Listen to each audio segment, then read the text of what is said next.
ตั้งหน้าให้กระทรวงศึกษาธิการและกีฬาขึ้นมาชี้แจง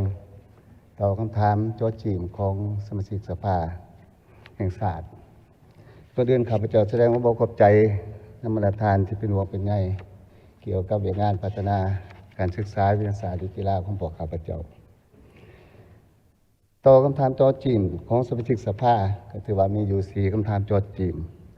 ตามที่สีนามของท่านประธานของประชุม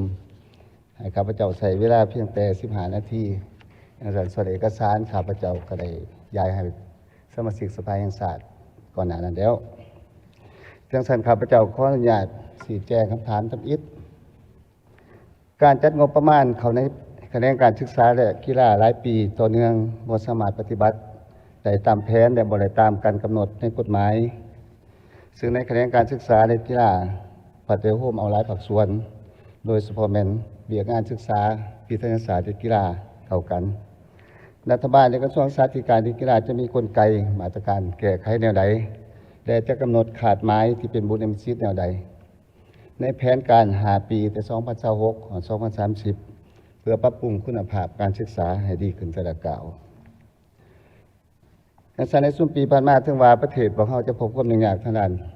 เศรษฐกิจมหาภาคแต่ภาครัฐก็ได้แบ่งงบประมาณเขาอยู่ในโครงเขตเรื่องการศึกษาวิทยาศาสตร์กีฬาของพวกข้าพเจ้าให้มีการเคลื่อนไหวอย่างต่อเนื่อง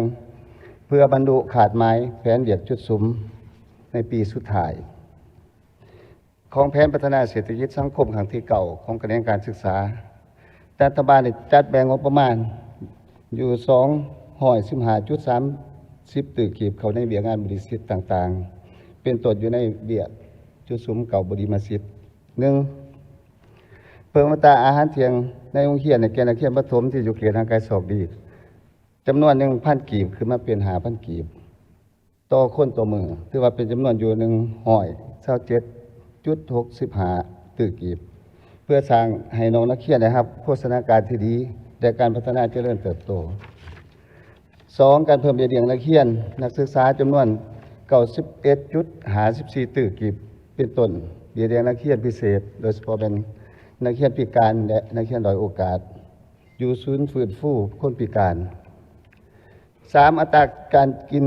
ของนักเรียนในนักศึกษาปีสุดท้ายลงฝึกหัดจาก4,000 กีบต่อวันมาเป็น 15,000 กีบต่อวัน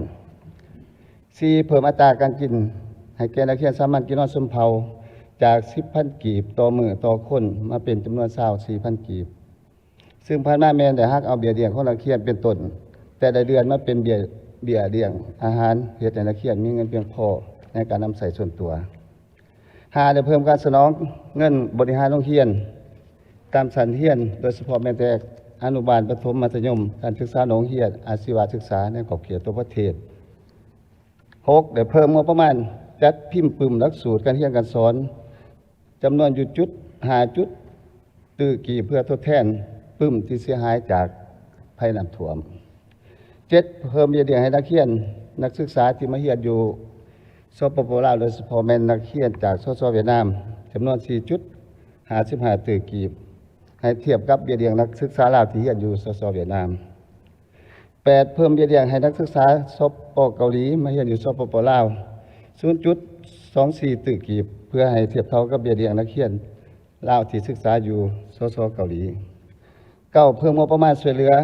ศึกษาอยู่ใน148ตัวเมืองและขอบเขตตัวประเทศจำนวน 8.00 ตึกกีบเพื่อติดตามในสุขอยู่การเรียนการสอนของครูและกองประชุมครูภาคแดงในประจำปีเคียงคู่กันนั้นกระทรวงศึกษาธิการและกีฬาได้พยายามออกข้อแนะนำและคำสั่งหลายฉบับเกี่ยวกับการประหยัดมัธยัสถ์ทั้งหลายงบประมาณโดยเฉพาะงบประมาณภาค63เพื่อสืบต่อปรับปรุงคุณภาพการศึกษา5 ปีครั้งที่10ของกระทรวงศึกษาธิการและกีฬาจะสุมใส่อยู่เวียกงานบริมาสิทธิ์อยู่15เวียกงานบริมาสิทธิ์คือ 1. สืบต่อสุมใส่ส่งเสริมให้มีการพัฒนาเด็กเบิ่งแย่งเลี้ยงดูและความเพียรพร้อมของเด็กอย่างน้อย1 ปีก่อนเขาเรียนชั้นประถมศึกษาอย่างเท่าเทียม 2. ปรับปรุงโครงสร้างพื้นฐานโดยเฉพาะแม่นการเรียนรู้โดยเฉพาะในชั้นประถมขั้นต้นเพื่อให้ประกันให้นักเรียนอ่านออกและคิดได้เลขพื้นฐานในตามมาตรฐานของหลักสูตร 3. สร้างแผนที่การศึกษาขึ้นใหม่ เพื่อเป็นบทอีกในการโฮมโรงเรียนขนาดน้อย หรือโรงเรียนที่อยู่ใกล้เคียงกันเข้ากันแนใส่เพื่อสร้างความเข้มแข็งให้แก่การคุ้มครองการเรียนการสอนในโรงเรียน 4. ปรับปรุงและสร้างความเข้มแข็งในระบบนิเทศภายในกลุ่มโรงเรียน หรือภายในศึกษาแต่แสง 5. การเตรียมปรับปรุงระบบการศึกษาชั้นประถมจาก5 ปีมาเป็น 6 ปี ก็คือจาก543มาเป็น 633 6. สืบต่อผู้อบรมครูประจำการในการนำใส่หลักสูตรใหม่รวมทั้งผู้อบรมในหัวข้อต่างๆ 7. ส่งเสริมบรรดาวิทยาลัยครูเฮ็ดหน้าที่การก่อสร้างครูผู้อบรมครูประจำการ 8. สร้างความเข้มแข็งให้แก่โรงเรียนสาธิตในวิทยาลัยครูเพื่อเปิดโอกาสฝึกการสอนและถอดถอนบทเรียนภายในห้องสำหรับนักเรียนภายในวิทยาลัยครู 9. พัฒนาหลักสูตร AI เข้าในหลักสูตรก่อสร้างและพัฒนาหลักสูตรการฝึกอบรมครูประจำการ 10. ปรับปรุงคุณภาพการสนองการศึกษาสำหรับอาชีวศึกษา โดยการยกระดับครูสอนสนองห้องปฏิบัติงานและอุปกรณ์นำใส่การเรียนการสอนอย่างเพียงพอ 11. สนองสิ่งอำนวยความสะดวกและยกระดับให้แก่ครูอาจารย์ในมหาวิทยาลัยเพื่อยกระดับการบริการทั้งหลายวิชาการให้หลายขึ้น 12. สืบต่อปรับปรุงและสร้างหลักสูตรนานาศาสตร์ในสถานการศึกษาชั้นสูงพร้อมทั้งร่วมมือกับสถาบันการศึกษาชั้นสูงในภาคพื้นในสากล 13. ส่งเสริมการจัดตั้งการสอนแบบผสมผสานทั้งไกลและกับทีและแบบยุ่นเพื่อเฮ็ดให้นักเรียนนักศึกษาได้มีทางเลือกที่เหมาะสม 14. พัฒนาและก่อสร้างบุคลากรที่ไปเรียนอยู่ต่างประเทศและสอดคล้องกับยุทธศาสตร์การพัฒนาทรัพยากรมนุษย์แห่งชาติเพื่อตอบสนองความต้องการให้งานในการพัฒนาเศรษฐกิจสังคม 15. เอาการศึกษาติดพันกับการค้นคว้าวิทยาศาสตร์การกีฬาให้เป็นรูปธรรมหลายขึ้น อันนั้นเป็นข้อคำตอบข้อทำอิฐข้อที่ 2. การจัดตั้งการเรียนการสอนโรงเรียนภาครัฐจำนวนหนึ่งยังบ่ทันได้มีคุณภาพตามมาตรฐานการศึกษาและหาหลักมูลการศึกษาเฮ็ดให้ผู้ปกครองส่วนหลายได้เอาลูกหลานของตนเลือกไปเข้าโรงเรียนภาคเอกชนโดยเฉพาะในตัวเมืองและเทศบาลเมืองฉะนั้นเพื่อเฮ็ดให้มาตรฐานการศึกษามีคุณภาพประกันได้หาหลักมูลการศึกษากระทรวงศึกษาธิการและกีฬาจึงได้กำหนดมาตรฐานปรับปรุงแก้ไขคือแนวใดดังที่พวกเราฮู้นำกันได้ว่าการศึกษาแม่นของทั่วปวงชนแม่นของทุกคนภาครัฐเวลาหลายก็ได้สุขอยู่ให้ทุกภาคส่วนได้มีส่วนร่วมเฮ็ดเวียกงานศึกษาและเวียกงานอื่นๆสำหรับการศึกษาแล้วกระทรวงศึกษาธิการและกีฬาได้เฮ็ดหน้าที่การคุ้มครองมหาภาควางกลไกคุ้มครองส่งเสริมส่วนภาคเอกชนและสังคมเป็นผู้เข้าร่วมสนับสนุนและเคลื่อนไหวตามรัฐธรรมนูญและกฎหมายระยะผ่านมาโรงเรียนเอกชนหลายบอนในตัวเมืองต่างๆก็ได้เคลื่อนไหวสิทธิสอนดี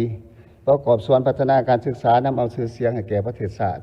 สามารถตอบสนองกับนโยบายสร้างความเสมอภาคระหว่างโรงเรียนรัฐและโรงเรียนเอกชนได้ดีสมควรเพื่อเฮ็ดให้โรงเรียนรัฐมีคุณภาพได้ดึงดูดให้นักเรียนมาเรียนเพิ่มขึ้นกระทรวงศึกษาธิการและกีฬาจึงได้สุมใส่อยู่3 เวียกที่สำคัญ 1. การส่งเสริมเวียกการเข้าถึง 2. เวียกงานการปรับปรุงคุณภาพและ 3. เป็นเวียกงานบริหารคุ้มครองซึ่งอยู่ในแต่ละเวียกนั้นก็ได้กำหนดในรายละเอียดโดยเฉพาะเป็นการส่งเสริมเข้าถึงแม้แต่สืบต่อแนะนำโดยโฆษณาพ่อแม่ผู้ปกครองได้ส่งลูกหลานเขามาเรียนได้ให้จบโดยมีรูปแบบในการสอนนำใส่วิดีโอสั้นๆสืบต่อจะตั้งปฏิบัติและพันขยายนโยบายและมาตรการแก้ไขการขาดแคลนครูการประหลาดการเรียนและการส่งเสริมเขาเรียนวิชาชีพฉบับเด็กที่ศูนย์เก่าของรัฐบาลลงวันที่ 17 2003 เวียกงานที่ 2 ส่งเสริมคุณภาพสร้างโรงเรียนตัวแบบและสร้างให้โรงเรียนอื่นๆให้เป็นโรงเรียนตัวแบบเพื่อสร้างให้โรงเรียนมีสภาพแวดล้อมที่ดีในการเรียนสนองสื่อการเรียนการสอนให้ครบถ้วนเช่นปึ้มแบบเพียนคู่มือคู่ห้องทดลองห้องสมุดห้องคอมพิวเตอร์ตาอุปกรณ์ศิลปะสร้างห้องเรียนในห้องเรียนรัฐให้มีห้องเรียนที่ได้มาตรฐานมีการเรียนการสอนที่ทันสมัยสนองครูให้เพียงพอในแต่ละชั้นและแต่ละชั้นเรียนสนองครูสอนภาษาต่างประเทศเขาในการสอนให้ทันสภาพกับ โรงเรียนเอกชนเพื่อร่วมคู่ให้ผู้การนำใส่สื่อการเรียนการสอนที่ทันสมัยอย่างงานที่3การบริการการคุ้มครองนี้แม่นสร้างความเข้มแข็งให้แก่ผู้บริหารการศึกษาก็คือผู้อำนวยการโรงเรียนให้ปฏิบัติอยู่7หน้าเวียกดังนี้1ทั้งด้านวิชาการ2ด้านกิจการนักเรียน3ด้านบุคลากร4ด้านการเงิน5ด้านอาคารสถานที่6ด้านการพัวพันชุมชนและ7ด้านองค์การจัดตั้งมหาชนคำถามที่3การปฏิบัติระบบการศึกษาที่หันจาก543มาเป็น633นั้นมีสิ่งท้าทายขึ้นแนวใดขาดคะแนนประสิทธิภาพของการเปลี่ยนระบบดังกล่าวมีขึ้นแนวใดดังนั้นก่อนอื่นข้าพเจ้าอยากเสนอต่อผู้แทนกองประชุมทราบตื่ม1เหตุผลและความจำเป็นมีอยู่4อัน1ความจำเป็นทั้งหลายวิชาการโครงสร้างชั้นประถม5ปีเฮ็ดให้เนื้อในการเรียนถูกอัดแน่นโดยเฉพาะด้านการอ่านออกเขียนได้และในวิชาคณิตศาสตร์เฮ็ดให้นักเรียนบ่มีความพร้อมในการเรียนสัตว์ขึ้นมัธยม2การเปรียบเทียบกับบรรดาประเทศในภาคพื้นประเทศเพื่อนบ้านเช่นสปป.จีนและบรรดาประเทศในอาเซียนแม้นยกเว้นสเวียดนามที่มีระบบเรียนชั้นประถม5ปีแม้ได้นำใส่โครงสร้างชั้นประถมใน6ปีและได้มีตัวสิบอกทั้งด้านผลการเรียนและอัตราการสืบต่อเรียนที่ดีขึ้น3ความเสมอภาคในการเข้าถึงการศึกษานักเรียนในพื้นที่ห่างไกลศอกดีต้องมีเวลาที่เพียงพอเพื่อรับประกันการศึกษาขั้นพื้นฐานที่มีคุณภาพ4คำมั่นสัญญาสากลสอดคล้องกับเป้าหมายการพัฒนาแบบย่อ SDG 4เกี่ยวกับการศึกษาที่มีคุณภาพเท่าเทียมและการเรียนรู้ตลอดชีวิตจุดประสงค์ในการปรับปรุงระบบการศึกษามาเป็น633มีอยู่4จุดประสงค์ใหญ่1เพื่อปรับปรุงโครงสร้างการศึกษาขั้นพื้นฐานของสปป.ลาวให้สอดคล้องกับมาตรฐานของสากล2ปรับปรุงผลการเรียนของนักเรียนโดยรับประกันให้นักเรียนมีเวลาเพียงพอเข้าในการพัฒนาทักษะพื้นฐาน3เพื่อความเท่าเทียมโดยการเสริมขยายการเรียนรู้ไว้เด็กในกลุ่มด้อยโอกาส4เพื่อส่งเสริมการเรียนสั้นในการสืบต่อเรียนระหว่างชั้นประถมและชั้นมัธยมตอนต้นขาดคะแนนผลได้รับจากการปรับปรุงโครงสร้างมีอยู่2อัน1ในผลสำเร็จในการเรียนของนักเรียนดีขึ้นทักษะพื้นฐานดีขึ้นและการเตรียมพร้อมสำหรับการเข้าเรียนชั้นมัธยมดีขึ้นความกดดันต่อนักเรียนและครูสอนจะลดลงมีเวลาหลายขึ้นในการพัฒนาความรู้ทักษะและความมั่นใจเพื่อบรรลุมาตรการการเรียนชั้นประถมนักเรียนจะมีโอกาสและความเป็นไปได้ในการเรียนและพัฒนาตนเองหลายขึ้น2อัตราการเข้าเรียนและการเรียนต่อเพิ่มขึ้นจะมีเด็กน้อยจำนวนหลายเพิ่มขึ้นที่จะได้เรียนจบหลายปีขึ้นการศึกษาชั้นประถม6ปีจะเพิ่มการเข้าถึงชั้นประถมและการเรียนที่ดีขึ้นใน6ปีจะช่วยให้เด็กมีความเตรียมพร้อมดีขึ้นก่อนจะขึ้นเรียนต่อชั้นมัธยมตอนต้นหน้าเวียกหลักมีอยู่3หน้าเวียกหลักคือ1หน้าเวียกแม่นตอนได้จัดระเบียบหลักสูตรขึ้นใหม่2ตอนนี้มีการพัฒนาครู3ตอนได้จัดสรรทรัพยากรวิธีการจัดตั้งปฏิบัติมีอยู่3ระยะทำอิฐแม้จะพร้อมการเก็บข้อมูลที่จำเป็นสำหรับการวางแผนปฏิรูปพร้อมทั้งวิเคราะห์วิจัยข้อมูลดังกล่าวเพื่อขาดคะแนนความต้องการต่างๆรวมทั้งความต้องการทั้งหลายงบประมาณจากนั้นก็สร้างแผนเป็นเอกสารโครงการละเอียดรวมทั้งการกำหนดแผนดำเนินการแผนการเงินและแบ่งความรับผิดชอบสำหรับแต่ละหน้าเวียกผมทั้งปรึกษาหรือกับภาคส่วนที่เกี่ยวข้องขาดคะแนน6เดือนเฉพาะระยะปีทำอิฐปีที่2ที่3จัดตั้งปฏิบัติหน้าที่เรียกงานต่างๆตามที่ได้กำหนดในเอกสารโครงการซึ่งจะประกอบมี1จัดระเบียบหลักสูตรหรือปรับปรุงหลักสูตรใหม่2ปรับปรุงสื่อการเรียนและจัดพิมพ์3ก่อสร้างครูและสร้างความเข้มแข็งให้แก่ผู้สอนประจำการในการนำใส่หลักสูตรฉบับปรับปรุงรวมทั้งวิธีการสอน4ปรับปรุงหรือสนองพื้นฐานโครงสร้างที่จำเป็นโดยอิงใส่ผลการวิเคราะห์ข้อมูลที่มีขาดคะแนนใส่เวลาประมาณ1-2 ปี ปีที่ 4 ที่ 5เริ่มจะตั้งปฏิบัติระบบการศึกษา6+3+3ในระดับศาสตร์ขาดคะแนนเริ่มในโซเคียนปี 2028-2029 หรือถ้ามีความพร้อมต่างๆรวมทั้งด้านงบประมาณจะตั้งปฏิบัติสามารถจัดตั้งปฏิบัติในโซเคียนดังกล่าวนั้น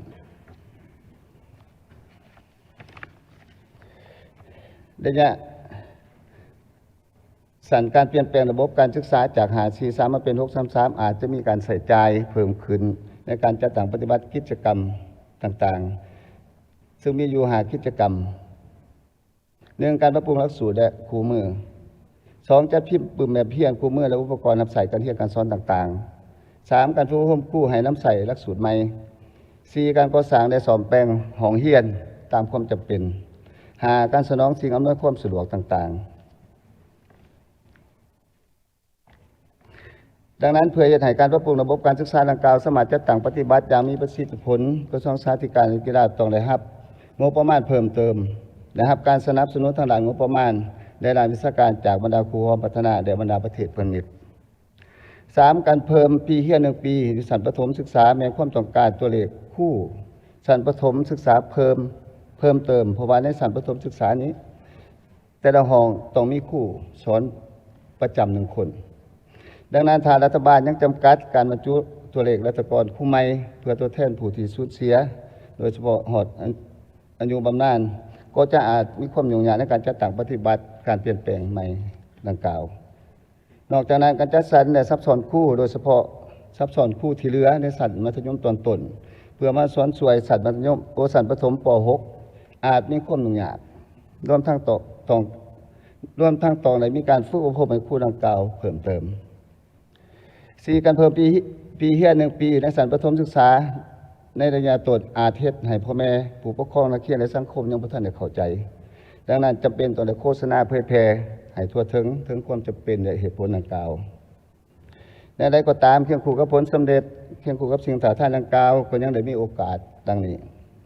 1รัฐบาลมีนโยบายในการส่งเสริมให้พลเมืองเราทุกคนเข้าถึงการศึกษาที่มีคุณภาพและเท่าเทียม2กฎหมายสามัญศึกษาที่สภาแห่งชาติรับรองได้ระบุถึงโครงสร้างระบบการศึกษา6+3+3 3การปรับปรุงผลการเรียนรู้ขั้นพื้นฐานของนักเรียนแม้นเป็นบุญมสิทธิที่สำคัญและหีบด่วนของแขนงการศึกษาวิทยาศาสตร์และกีฬา4สมาชิกสภาแห่งชาติสนับสนุนการปรับปรุงระบบการศึกษาสายสามัญศึกษาให้เป็นประถมศึกษา6ปี5บรรดาครูหอพัฒนาที่ลงทุนเข้าในการศึกษาขั้นพื้นฐานมีความสนใจและมีความพร้อมที่จะให้การสนับสนุนการปฏิรูปดังกล่าวข้อที่4สภาพการขาดแคลนปึ่มตำราเรียนสายสามัญศึกษาบางสั้นขันบางวิชาโยงเรียนต่างๆภาครัฐเอกชนในขอบเขตตัวประเทศกระทรวงศึกษาธิการและกีฬาจะมีวิธีการและมาตรการแก้ไขขึ้นอะไรในระยะผ่านมากระทรวงศึกษาธิการและกีฬาได้นำใส่งบประมาณจากรัฐบาลในการจัดพิมพ์ปึ่มแบบเรียนนับแต่ชั้นอนุบาลฮอดชั้นมัธยมตอนปลายเพื่อแจกจ่ายให้แก่โรงเรียนทั้งภาครัฐอยู่ในทั่วประเทศซึ่งถึงว่าจะบ่เพียงพอกับจำนวนนักเรียนทุกคนแต่ก็ได้สนองให้อย่างทั่วถึงในทุกโรงเรียนโดยทางสำนักพิมพ์ศึกษาและกีฬาก็ได้ขนส่งปึ่มไปถึงหอการศึกษาธิการและกีฬาเมืองเพื่อแจกจ่ายต่อให้โรงเรียนภายในเมืองของตนสำหรับการจัดพิมพ์ทดแทนในแต่ละปีก็แม่นอิงใส่การขาดคะแนนการสูญเสียการเปรียบเทียบของปึ่มโดยเฉพาะแม่นอยู่ในชั้นประถมศึกษาคือในปี 2025กระทรวงศึกษาธิการและกีฬาได้รับงบประมาณภาค63จำนวนอยู่35ตื้อกีบแต่ว่าจำนวน 14.89 ตื้อกีบมันจัดพิมพ์ปึ่มอยู่จำนวน 1,500,000 กว่าเล่มและส่วนที่เหลือได้จัดซื้ออุปกรณ์นำใส่การเรียนการสอนในแก่บรรดาโรงเรียนต่างๆในขอบเขตทั่วประเทศสำหรับโรงเรียนเอกชนแม้นภาคส่วนดังกล่าวกลุ่มตนเองหรือผู้ปกครองนักเรียนเป็นผู้รับผิดชอบในการใส่ใจเองเพื่อแก้ไขปัญหาในการขาดแคลนปึ้มตำราเรียนในต่อหน้ากระทรวงศึกษาธิการและกีฬาได้กำหนดและมีความรับผิดชอบต่อปัญหาดังกล่าวดังนี้1จะสร้างความเข้มแข็งให้แก่เวียกงานการเก็บกรรมสถิตินักเรียนสถิติปึ่มแบบเพียงและข้อมูลการสูญเสียในแต่ละปีเพื่อขึ้นแผนจัดพิมพ์ทดแทนให้เพียงพอ 2. เพิ่มงบประมาณในการจัดพิมพ์ปึ้มให้หลายขึ้นพร้อมทั้งระดมการสนับสนุนจากครูร่วมพัฒนาเขาในการสนองอุปกรณ์รับใส่การเรียนการสอนในระดับต่างๆ 3. ปรับปรุงกลไกการจัดส่งปึ้มเพื่อให้ปึ้มตำนักเรียนไปถึงโรงเรียนก่อนเปิดสู่เรียนในแต่ละปี 4. สุ่งอยู่ให้วิสาหกิจโรงพิมพ์ศึกษานี่เพิ่มการพิมพ์ปึ้มที่สามารถจำหน่ายให้บุคคลโรงเรียนเอกชนในทั่วประเทศ 5. ในอนาคตจะหันไปสู่การพัฒนาการเรียนการสอนแบบดิจิตอลโดยเฉพาะเป็นสำหรับชั้นมัธยมศึกษาและชั้นสูงกว่ามัธยมจังซั่นข้าพเจ้าแนะนำต่างหน้าให้กระทรวงสาธารณสุขและกีฬาเกิดมาชี้แจงต่อคำสักถามของผู้แทนสภาอยู่ใน4ข้อถึงว่าเดือนในข้าพเจ้าได้เสนอต่อท่านประธานต่อกประชุมบ่ครบถ้วน